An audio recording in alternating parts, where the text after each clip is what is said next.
நேயர்கள் அனைவருக்கும் வணக்கம். வெண்முரசு சொல்வளர்காடு அத்தியாயம் 42. சாந்திபணி கல்வி நிலையின் முகப்பில் நின்றிருந்த சுஹஸ்தம் என்னும் அரசமரத்தின் அடியில் தருமன் இளைய யாதவரை எதிர்கொள்ள காத்திருந்த மாணவர்களுடன் நின்றிருந்தார். பீமனும் நகுலனும் சகதேவனும் அவருக்கு இரு பக்கமும் நின்றிருந்தனர். மங்கள இசையும் வாழ்த்தொழிகளும் இருக்கலாகாது என்று சொல்லப்பட்டிருந்தமையால் ஒரு இளம் மாணவன் கையில் வைத்திருந்த பெரிய நீள்வட்ட மரத்தாளத்தில் இருந்த 8 கான் மங்களங்கள் அன்று வேறு வரவேற்பு முறைமைகள் ஏதும் இருக்கவில்லை.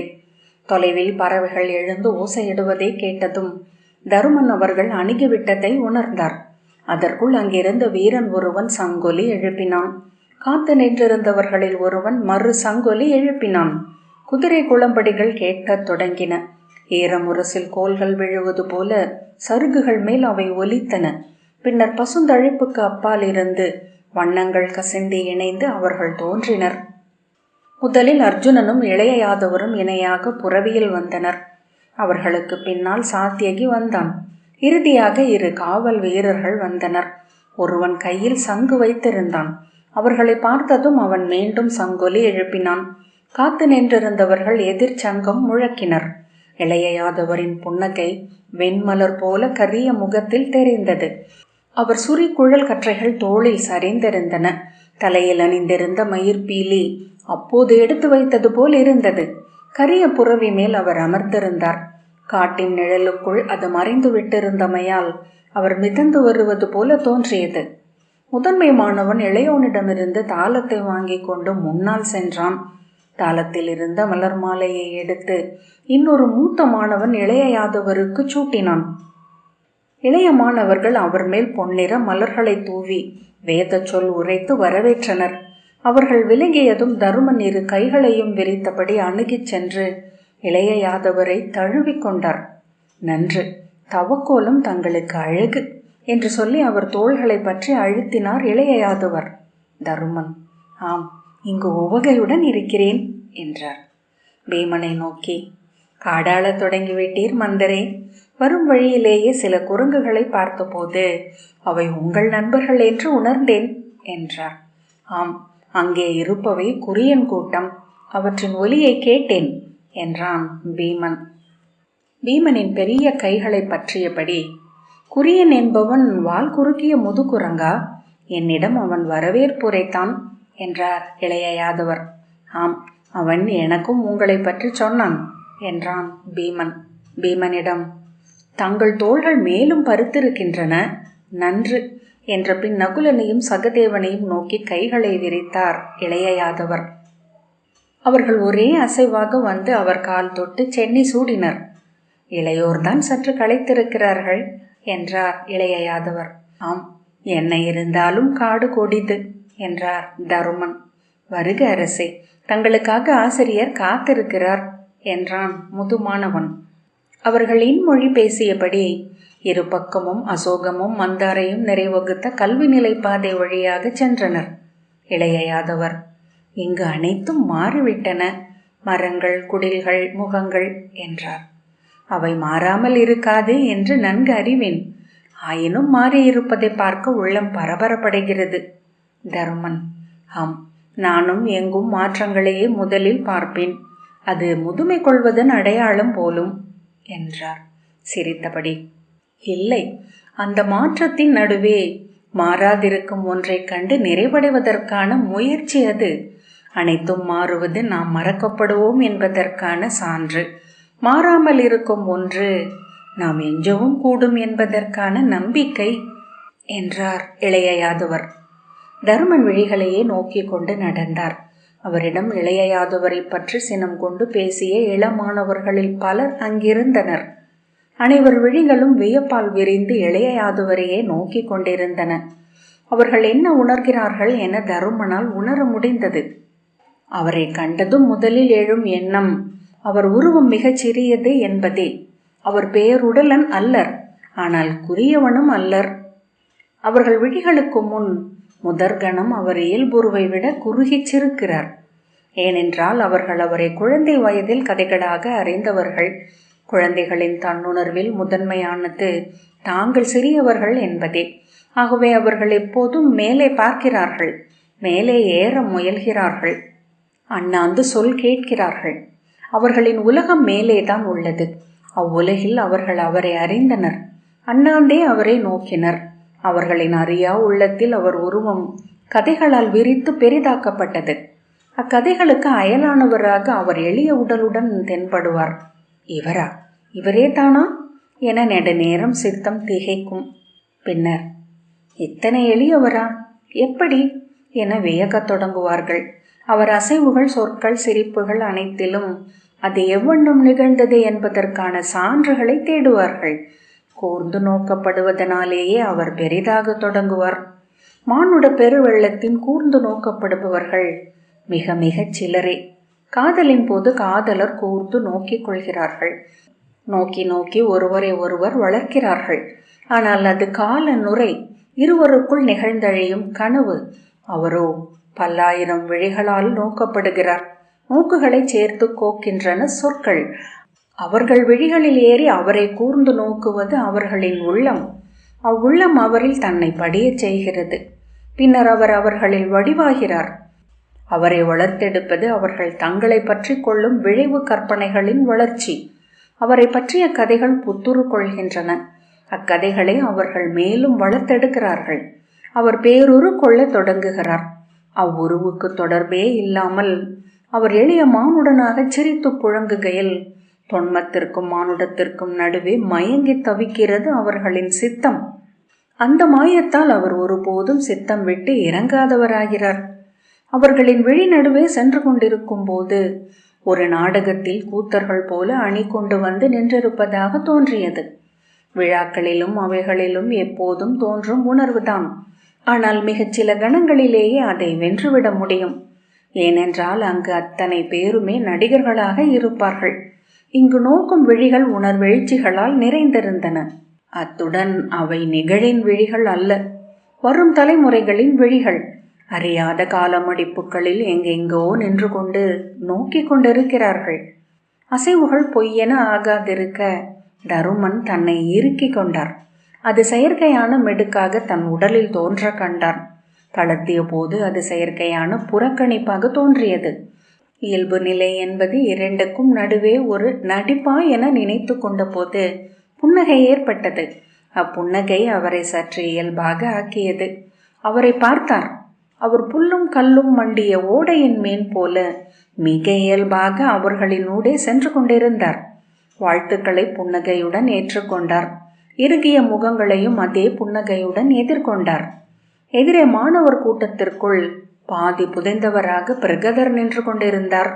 சேற்றுக்குள் உடல் புதைத்து மூச்சுக்கு முகம் மட்டும் நீட்டி ஒடுங்கி இருக்கும் விரால் மீன் போல அவர் விழிகள் அவரில் கூர்ந்திருந்தன, சிறிய சுருக்கத்துடன். ஐயமா, ஆர்வமா, வெறுப்பா என்றறிய முடியாத சுருக்கம். கூட்டம் நெறிப்பட்டதனால் அவர் சற்று ததும்பிக் கொண்டிருந்தார். அவரை இளைய யாதவர் கடந்து போகும் கணத்தில் கண்டுவிட்டார். முகம் மலர்ந்து புன்னகைத்து கைகளை கூப்பியபடி, வணங்குகிறேன் ஆசிரியரே என்றபடி அவரை நோக்கி சென்றார். அறியாது அவர் உடல் பின்னடைவின் அசைவை காட்டியது. இளைய யாதவர் குனிந்து அவர் கால்களை சென்னி சூடினார். வாழ்த்துங்கள் என்றார். அவர் தலைமேல் வெறுமனே கை வைத்தார். எழுந்து, நீண்ட நாள் ஆயிற்று பார்த்து. நலமாக இருக்கிறீர்கள் அல்லவா என்றார். ஆம் என்று பிரகதர் சொன்னார். மேலும் பின்னடைய அவர் விழைவது போல் தோன்றியது. மாணவர்கள் இளைய யாதவரை சூழ்ந்து உடல்களால் அலையடித்தனர். அர்ஜுனன் அவர் தோளில் தொட்டு, செல்வோம் யாதவரே என்றான். தங்கள் குடிலுக்கு பின்னர் வந்து சந்திக்கிறேன் ஆசிரியரே என்ற பின் அவர் முன்னால் சென்றார். திரும்பி பிரகதரை பார்த்த தருமன் அவர் விழிகளில் அதே சுருக்கம் நீடிப்பதை கண்டார். சாந்திபனி முனிவர் தன் குடிலின் வாயிலிலேயே கைகளை கூப்பியபடி வந்து நின்று இளைய யாதவரை வரவேற்றார். உங்கள் ஆசிரியரின் இல்லத்திற்கு வருக யாதவரே என்றார். இளைய யாதவர் குனிந்து அவர் கால்களை தொட்டு சென்னி சூடினார். அவர் அதில் ஒரு கணம் திகைத்தது போல தோன்றியது. அழிவற்றதாகுக உங்கள் மெய்யறிதல் என்று முணுமுணுத்த பின் வருக என்று அவர் தோளை தொட்டார். அவர்கள் உள்ளே நுழைந்ததும் அர்ஜுனன் தலை வணங்கி வாயிலிலேயே நின்றான். நகுலன், நாம் கூடத்திற்கு சென்று காத்திருப்போமே என்றான். ஆம் என்றார் தருமன். அவர்கள் மாணவர்களின் ஊடாக கூடம் நோக்கி சென்றனர். மாணவர்களின் ஓசை அதற்குள் பெருகி அப்பகுதியை சூழ்ந்திருந்தது. ஒரு சொல்லவை உச்சத்தில் முடிந்த பின்னர் அச்சொல்லாடலை ஒவ்வொருவரும் முன்னெடுப்பது போல தோன்றியது. நடிகன் என ஒரு குரல் கேட்டது. தருமன் அறியாது திரும்பி பார்த்தார். புன்னகையுடன் கண்ணுளிர தெரிந்த அத்தனை விழிகளில் எது அதை சொன்னது என்று அறிய முடியவில்லை. அவர் தலை திருப்பியதுமே பொய்ப்பணிவே ஆணவத்தின் உச்ச வெளிப்பாடு என அக்குரல் சொன்னது. அவன் தனக்குள் மகிழ்கிறான் என தருமன் எண்ணினார். மீண்டும் திரும்பி நோக்கி அவனுக்கு அந்த உவகையே அளிக்கலாகாது என கழுத்தை இறுக்கி கொண்டார். கூடத்தில் புல் பாய்களில் அவர்கள் அமர்ந்தனர். நகுலன், இளைய யாதவர் சற்று தளர்ந்திருக்கிறார் என்றான். ஆம், நடையிலும் தளர்வுள்ளது. நான் இன்று வரை அவரை இத்தகைய தளர்வுடன் பார்த்ததே இல்லை என்றான் சகதேவன். அர்ஜுனன் துவாரகையில் நிகழ்ந்தவற்றைத்தான் சொல்லிக் கொண்டு வந்தார். அவர் உள்ளம் தளர்வதில் பொருள் இருக்கிறது என்றான். தருமன் அவனை திரும்பி பார்த்தார். யாதவர்களின் உட்பூசல் அது உச்சத்தை அடைந்திருக்கிறது என்றான் அர்ஜுனன். யாதவர் குலங்கள் பூசலிடாமல் இருந்ததே இல்லையே என்றார் தருமன். ஆம், ஆனால் முன்பு அவர்களை இணைக்கும் சரடாக இளைய யாதவர் இருந்தார். இன்று அப்பூசலை உருவாக்குவதாகவே அவரது இருப்பு மாறிவிட்டது. அதைத்தான் எண்ணி துயர் கொள்கிறார் என்று அர்ஜுனன் சொன்னான். இன்று அவர் நம்பிய அனைவருமே அப்பூசலில் அவருக்கு எதிராக அமர்ந்திருக்கிறார்கள். அச்சொற்களை கேட்டு சற்று அதிர்ந்த தருமன் அவன் விழிகளை நோக்கி அக்ரூரருமா என்றார். பாலராமரும் என்றான் அர்ஜுனன். தருமன் சில கணங்களுக்கு பின் பெருமூச்சு விட்டு ஆம், அவ்வாறே அது ஆகும். அவர்கள் கருமையும் வெண்மையும் என்றார். அவை நிரம்பி நீராவி வெம்மையும் வியர்வை வாடையும் கொள்ளத் தொடங்கியது. தருமன் கைகளை கட்டியபடி தலை குனிந்து அமர்ந்திருந்தார். வெளியே சங்கு முழங்க உள்ளிருந்தவர்கள் அமைதியாயினர். வெளியே இருந்து ஒரு மாணவன் சிற்றகல் ஒன்றை ஏந்தியபடி கூடத்திற்குள் நுழைந்தான். பிரிதொருவன் சங்குடன் தொடர்ந்தான். அவனுக்கு பின்னால் இளைய யாதவரும் சாந்தீபனி முனிவரும் இணையாக கூடத்திற்குள் நுழைந்தனர். அங்கிருந்த அனைவரும் எழுந்து நின்று அவர்களை வணங்கினர். அவர்களை கை தூக்கி வாழ்த்தியபடி சாந்தீபனி முனிவர் தன் பீடத்தை அடைந்தார். விளக்கேந்திய மாணவன் சிற்றகலால் அங்கிருந்த பிற நெய்யால்களை ஏற்றியதும் தர்பை போடப்பட்டிருந்த பீடம் ஒளி கொண்டது. சாந்தீபனி முனிவர் அவை நோக்கி திரும்பி இன்று இங்கு நுண்வடிவாக இருக்கும் எந்தை மகிழ்வு கொள்கிறார். அவருக்கு உகந்த முதல் மாணவர், அவர் எண்ணிய இரண்டாவது மைந்தர் இன்று இக்கல்வி நிலைக்கு வந்திருக்கிறார். இக்கல்வி நிலையின் தலைவர் என அவர் அமர்ந்து இதை வழிநடத்த வேண்டுமென எந்தை விழைந்திருக்கிறார். என்றாயினும் அவர் பெயருடன் இணைந்தே இது நினைக்கப்படும் என்றே என் உள்ளம் சொல்கிறது என்றார். மாணவர்கள் விழிவிரித்து அமர்ந்திருந்தனர். அவர்கள் எண்ணுவதென்ன என்று உணர முடியவில்லை. அகல் சுடர்களை ஏற்றி முடித்து மாணவன் பின்னால் சென்று அமைந்தான். எந்தை அமர்ந்த இந்த ஆசிரிய பீடத்தில் இன்று இளைய யாதவர் அமர்ந்து நமக்கு அவர் அருளிய சொற்களை சொல்ல வேண்டுமென விழைகிறேன் என்றார் சாந்தீபனி முனிவர். இளைய யாதவர் அதை மறுப்பார் என தருமன் எண்ணினார். ஆனால் புன்னகையுடன் இளைய யாதவர் அவையை நோக்கி ஆசிரியர்களின் சொற்கள் மாணவர்களில் வாழ்கின்றன. விதையின் உயிர் மரத்தில் சாரென திகழ்வது போல என்றார். நான் எண்ணுவதை சொல்கிறேன். ஒவ்வொரு சொல்லுக்கும் நான் அவருக்கு கடன்பட்டிருக்கிறேன். சாந்தீபனி முனிவர் அவர் கைகளை பற்றி பீடத்தில் கொண்டு சென்று அமர்த்தினார். அருகே இருந்த பீடத்தில் தான் அமர்ந்து கொண்டார். இளையோரே, அந்த அழகிய மரம் தன் கிளைகளை மண்ணில் விரித்துள்ளது, வேரை விண்ணில் பரப்பி இருக்கிறது என்று அவர் சொன்னார். விண்ணகம் தூய நீர் ஒன்றால் நிறைந்துள்ளது என்கின்றன நூல்கள். அப்பார்கடலின் திவலையையே நாம் மழை என்கிறோம். விசும்பின் துளி இங்கு பசும்புல் தலையாகிறது. பருப்பொருள் அன்னமாகிறது. அன்னம் அன்னத்தை வளர்க்கிறது. அன்னத்தின் ஆடலையே இங்கு இயல்வாழ்வு என்கிறோம். 1000 கிளைகள், பல்லாயிரம் சிறு கிளைகள், பற்பல பல்லாயிரம் சில்லைகள், முடிவிலா இலைகள், அனைத்திலும் பெருகும் சாறு ஒன்றே, அது விண்ணில் ஊறுவது. இளையோரே, வேர் அங்கிருக்கிறதென்றால் அதன் விதை எங்கிருந்தது? விண்ணகத்தில் நுண்வடிவாக இருந்தது அவ்விதை. முளைத்த பின்னரே தன்னை கண்டு கொண்டது அது. இலைகளின் காரணமென சில்லைகளும் சில்லைகளின் காரணம் என கிளைகளும், கிளைகளின் காரணம் என மரமும், மரத்தின் காரணம் என வேர்களும், வேர்களின் காரணம் என விதையும் என்றால் அவ்விதையின் காரணம் என அமைவது எது? அதுவே இங்குள்ள அனைத்தும். அதை வணங்குக. முடிவற்று தளிர்ப்பதே அதன் விளைவென்பதனால்தான் அது இங்கு இவ்வண்ணம் உருக்கொண்டது, இங்கிருந்து வளர்ந்தெழுகிறது. அவ்வண்ணம் என்றால் அதன் அழியா சொல் உயிர்த்திருப்பது. தடியிலா, கிளையிலா, சில்லையிலா, இலையிலா? இல்லை, எழுந்து ஒளி கொள்ளும் புது தளிரில் மட்டுமே. உறுதியும் வண்ணமும் கொண்டவை மரமும் கிளைகளும். ஆனால் தளிருக்கும் மட்டுமே பொன் அளிக்கப்பட்டுள்ளது என்று அவர் சொன்னார். தனக்குள் என அவர் சொல்லிக்கொண்டே சென்றபோது அவரும் அங்கின்றி அச்சொற்கள் முழங்குவது போல் தோன்றியது.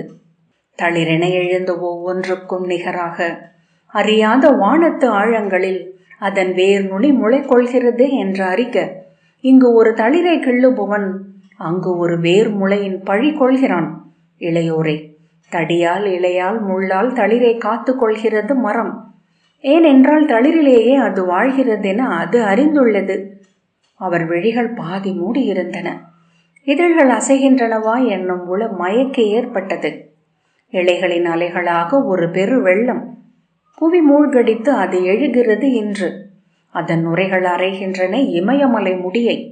அதன் ஆழிப்பேரோசை சுமந்த சங்குகளாகின்றன நாம் உரைக்கும் ஒவ்வொரு சொல்லும். இனியவர்களே, பெருவெள்ளம் எழுகையில் உங்கள் தனி கிணறுகளால் என்ன பயன்? அவை விண்ணில் ஊற்றுக்கொண்டவையாயினும் என்று அவர் சொன்னார். அச்சொற்கள் மீண்டும் மீண்டும் முழங்கும் அமைதியொன்றினூடாக கடந்து சென்றார். ஊற்றென்பதும் உள்ளுரைந்த பெருவெள்ளமே. அதை அறிந்தவன் வெள்ளத்தைக் கண்டு அஞ்சுவதில்லை. இன்று தேவை அஞ்சாமை. நொய்மையான இல்லங்களை, ஒழுகும் களஞ்சியங்களை, நீச்சலறியாத இளமைந்தரை கொண்டுள்ள இல்லறத்தாரின் அச்சத்தால் எதிர்கொள்ளப்படுகிறது இன்றைய பெருவெள்ளம். மலை விளிம்பில் நின்று அலை வெளிச்சம் கண்டு உவகையுடன் கைவிரித்து எழும் இளையோர் வருக. அவர்கள் இப்பெரு வெள்ளத்தின் பொருள் உணர்க. அவர்கள் சொல்லில் எழுக மேலும் புதுமழை. அவர் கை கூப்பினார். சாந்தீபனி முனிவர் கை கூப்பி முழுமை பாடலை பாடினார். அதன் பின்னரும் அவை ஓசையில்லாமல் அமர்ந்திருந்தது. அவ்வசைவின்மையின் மெல்லிய நிழலாட்டம் என வாயிலுக்கு அப்பால் பத்ரர் தோன்றினார். அந்த நாடகத்தனமான தோன்றுதலுக்காகவே அவர் அங்கு காத்திருந்ததை உடனே தருமன் உணர்ந்தார். அவர் அடுமனையிலிருந்து வருபவர் போல கையில் ஒரு மரச்சட்டுவத்தை ஏந்தியிருந்தார். இடையில் தோலாடை நனைந்திருந்தது. உடலெங்கும் வியர்வை வழிந்தது.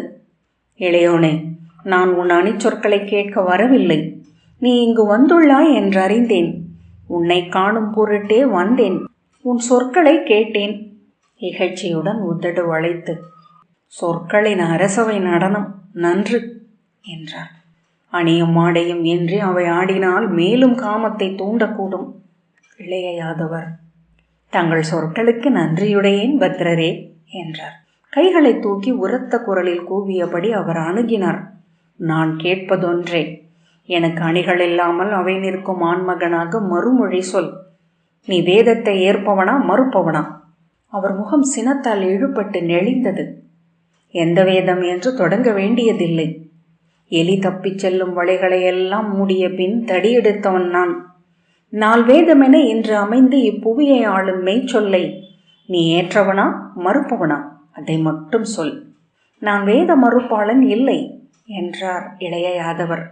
பத்ரரே, மலர் கொண்டு நிற்கும் மரத்திலிருந்து மகரந்தத்தை கொண்டு செல்கிறது சிறு வண்டு. வேரும் கிளைகளும் இலைகளும் மலர்களும் கொண்ட அந்த மரத்தை அது மறுக்கவில்லை. அம்மரத்தின் நுண் சாரத்தையே அது கொண்டு செல்கிறது. அந்த மரத்தை அது அழிவற்றதாக்குகிறது. பத்ரர் கைகளை ஊங்கி அரைந்து சினமும் ஏளனமும் கலக்க நகைத்தார். வேதத்தை அழிவற்றதாக்க வந்துள்ளான் யாதவன். மகிழ்ந்திருங்கள். முனிவர்களே, களி கொள்ளுங்கள். மாணவர்களே, உங்கள் வேதம் இனி அழியாது. இதோ அதை காக்கும் தெய்வம் எழுந்தருளியுள்ளது. மெல்லிய சிறு வண்டுகளே மரத்தை காப்பவை பத்ரரே என்றார் இளைய யாதவர்.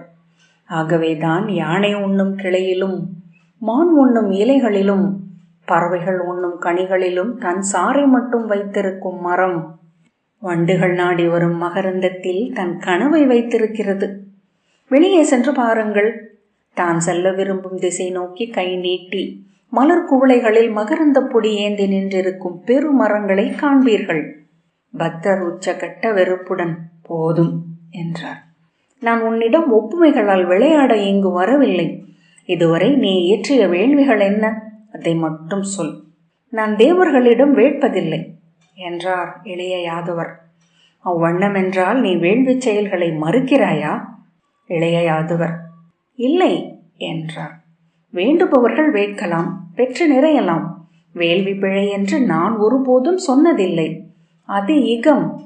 வேதம் பரத்திற்கும் உரியது என்று மட்டுமே சொல்கிறேன். பத்ரர், மண்ணில் உள்ளது விண் என உணர்ந்தோர் அருளியது வேதம். மண்ணின்றி நிற்கும் திறன் கொண்டதாகையால் அது மானுடம் கடந்தது. அதை இங்கமர்ந்து சொன்னவர் நீ துறந்து சென்ற உன் ஆசிரியர். இளைய யாதவர் ஆம், நான் அவர் சொல்லை துறக்கவில்லை. நான் வேத காவலன், வெண்ணெய் உண்பவன், ஆகவே ஆகாவலன். இனி நீ ஒன்றும் சொல்ல வேண்டியதில்லை. இதோ இந்த அவையிலேயே சொல்லிவிட்டாய் வேள்வி புறப்பவன் அல்ல நீ என்று. இது வேத நிலம்.